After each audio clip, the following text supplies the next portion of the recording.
أحلام وردية وقفت هموم الحياة دون تحقيقها، وبين واقع يمثل كابوسا مريرا لا ينتهي.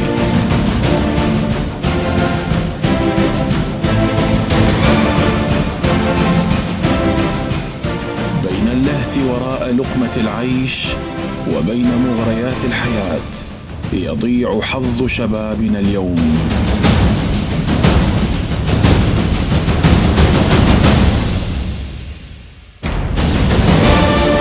هذا الواقع نجسده لكم بشخصية كوميدية هادفة تعكس واقع اليوم في 7 صنايع.